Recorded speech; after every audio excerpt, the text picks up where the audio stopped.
Yes, ibihe byiza kuri wowe ukurikiranye ibiganiro bya Kamatoki TV, njye Nditsemana Jean Bosco nahica no nk'uko mbikubwiye ni Kamatoki TV, nimba ari ubwa mbere tubanye reka nguhe ikaze nkwifuriza ndetse no gukomeza kugira umunsi mwiza, nimba kandi utameze neza reka nkwifurize kuza kumera neza mu minsi cyangwa se mu masaha ari imbere, Imana ijye mu byawe wongere kumererwa neza, aho uherereye hose rero wumva iki kiganiro haba mu Burundi, Uganda ndetse n'ibindi bihugu bitandukanye aho mutwumvira hagiye hatandukanye, ndabashimiye kuko mwemeye gukurikirana umurongo wacu ndetse n'ibyo dukora. Yes, reka tubanze dukore cya kintu rero kibanza mbere na mbere, dufata amasegonda makeya cyane tugakanda ku ijambo rya like na subscribe cyangwa se kimwe muri byo, iri korohera ntabwo maca kubarira umwanya, ubundi twihute mu nkuru yacu. Uyu muhanzi yitwa Bruce Melody. Bruce Melody rero ubwo mu gihe gishize cy'amatora aho hiyamamazaga abakandida bagera kuri batatu, Muhayimana Philippe ndetse na Habineza Frank na Perezida Paul Kagame. Rero nyuma y'ibyo haje gucibwa impaka aho muri abo batatu havuyemo umwe ugomba guhagararira cyangwa se gukomeza kuyobora igihugu cy'u Rwanda, aho Perezida Paul Kagame yahigitse abandi bose bari bafatanyije mu muhango wo kwiyamamaza, aza rero kuba yakongera kuyobora u Rwanda. Ni mu gihe abanyarwanda bose bishimiye icyo gikorwa ndetse hanatangwa ibihembo by'ishime ku banyarwanda bose bafatanyije mu gikorwa cyo kwamamaza, ngira ngo ku masite agiye atandukanye byagiye bikorwa by'umwihariko ndetse no mu karere ka Gasabo hirya no hino nk'umudugudu wa Dusenyi ndetse n'umudugudu wa Muhororo, ni tumwe mu duce twagiye twizihirizwamo bimwe mu birori byo kwizihiza ikijyanye n'irangira ry'amatora kuko byari byarangiye neza.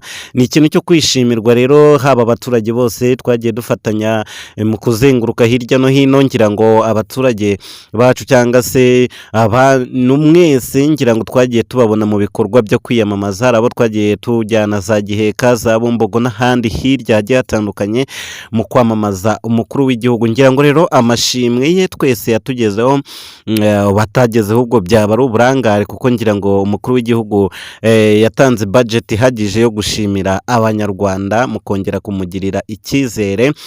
Ngayo nguko rero ntabwo ari aho byarangiriye, ubwo Perezida Paul Kagame yazengurukaga hirya no hino yiyamamaza, hari bamwe mu bahanzi batoranyijwe bakoreshejwe hirya no hino mu rwego rwo gususurutsa abantu babaga bari aho hantu. Hari abahanzi rero bagiye bazengurukana n'umukuru w'igihugu hirya no hino, hari na zimwe mu ndirimbo zirenga 800 zari zatoranyijwe zagombaga gukoreshwa mu matora.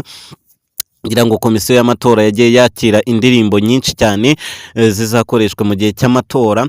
Muri izi ndirimbo zose rero zasohotse muri iki gihe cy'amatora yarangiye, hari imwe mu ndirimbo yakunzwe n'abantu batari bakeya, ni indirimbo yagiye icurangwa hirya no hino kuri stage zigiye zitandukanye. Ngira ngo nawe nimba uri kumva iyi nkuru cyangwa se nimba weho waragiye ahabereye igikorwa cyo kwamamaza, ngira ngo indirimbo ndi bwakubwire wabashije kuba wayumva. Ngira ngo abahanzi bose rero barashimirwa, by'umwihariko abagerageje gukora indirimbo zijyanye n'igihe twari turimo cy'amatora, yaba umuhanzi Neri Ngabo, Gisupusupu ndetse n'abandi benshi bagiye biyaminiya mu gukora izo ndirimbo. By'umwihariko rero izi ndirimbo zose zahagarariwe n'indirimbo yiswe Ogera, ngira ngo ni imwe mu ndirimbo z'umwaka zitazibagirana zakoze hit cyane. Ni indirimbo y'umuhanzi Bruce Melody ndetse n'umukobwa wazamutse neza cyane Bwiza. Ni indirimbo rero yahitinze cyane, ndetse aba bahanzi Bruce Melody ndetse na Bwiza bagiye bagaragara ku bikorwa byo kwamamaza hirya no hino aho nyakubahwa Perezida Paul Kagame yabaga yaganye. Ngira ngo rero bano bahanzi bagiye bahagaragara cyane ndetse bakanabasusurutsa cyane. Undi muhanzi wagaragaye mu bikorwa byo kwamamaza ndetse akanaririmbira nyakubahwa Perezida Paul Kagame ni umuhanzi Butera Knowless cyangwa se Marie Jeanne nk'uko ari ryo zina rye bwite.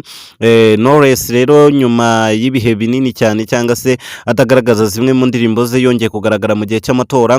Undi muhanzi wagaragaye mu bihe by'amatora ni umuhanzi Tom Close. Muyombo Thomas akaba umuganga mu bitaro bya Kibagabaga, nawe yagiye agaragara mu bikorwa by'amatora. Ejo bundi rero umukuru w'igihugu nibwo hakorwaga celebration ahura n'urubyiruko ndetse anarushimira cyane, ngira ngo muri kubibona ku mafoto Perezida Paul Kagame ndetse na Madamu Jeannette Kagame ndetse n'abandi bana be, ngira ngo muri kugenda mubibona ku mafoto. Ahangaha rero yari kongera gushimira bamwe mu bantu bakoze cyane mu bijyanye n'amatora, ngira ngo ni ibintu byagenze neza cyane.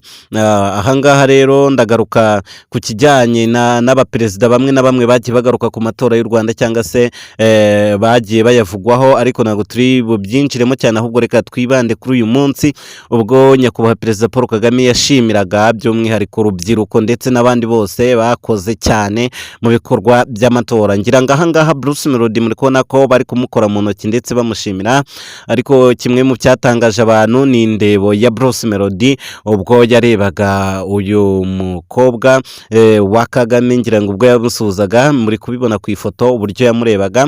Ibi rero ni ibintu byaje gutangaza abantu bakurikirana Bruce Melody, ngira ngo ni nyuma y'uko amaze iminsi 3 asohoye indirimbo iri mu rurimi rw'icyongereza yiswe Sowe. Ni indirimbo ikomeje kugenda itwika cyane nyuma y'uko abantu benshi batari bamuzi cyangwa se abatari bamukundiye ku ndirimbo yiswe Ogera. Nyuma rero aza kongera kubatamo indi ndirimbo yiswe Sowe, abantu bakomeza kugenda bayikunda. Ahangaha rero Bruce Melody yarashimiwe cyane ndetse anashimirwa n'umukuru w'igihugu yuko rwose ari umwe mu bahanzi bakora cyane kandi bagakora ibintu byiza. Ibi ni ibikomeza rero gutera umuhanzi Bruce Melody morale. Ni nyuma y'uko ari umwe mu bahanzi batunze imodoka zihenze cyane zo mu bwoko bwa Brabus. Ngira ngo ni imodoka ihagaze amafaranga menshi cyane mu gihugu cy'u Rwanda. Ni umwe mu bahanzi rero bafite imodoka zihenze cyane kurenza abandi mu Rwanda, akaba n'umwe mu bahanzi mu gihugu cy'u Rwanda mu mwaka wa 2023-2024, akaba umwe mu bahanzi b'umwaka bakoze cyane ndetse indirimbo zikagira hit cyane.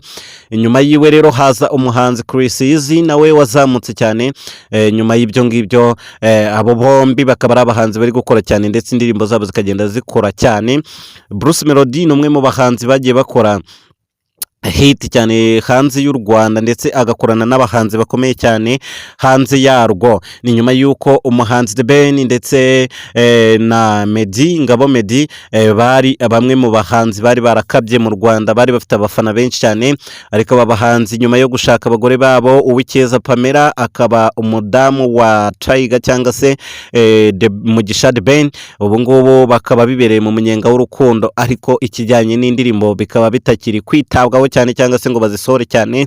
Ni nyuma y'uko kandi bakomeza gusinyana amasezerano akomeye cyane na company zo mu Rwanda mu bijyanye no kuzamamaza cyangwa se kuzipromotinga.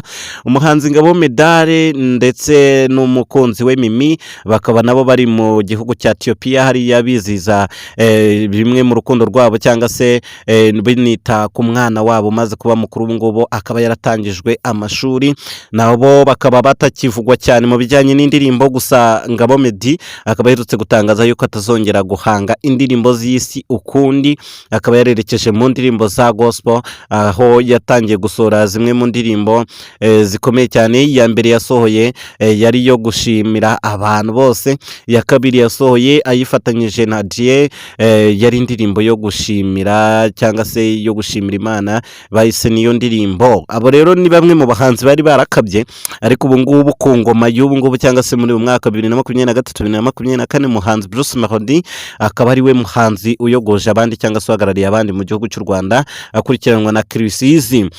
Twihuse cyane rero abandi bahanzi bagiye bakunzwe cyane cyangwa se bahagarariye abandi mu Rwanda muri gospel. Abahanzi bahagarariye abandi ngira ngo muramuzi cyane, ni umuhanzi ukunzwe cyane ukunze gukora indirimbo za live, na agashutinga video mu buryo busanzwe, ahubwo indirimbo ze zose ziba ari live.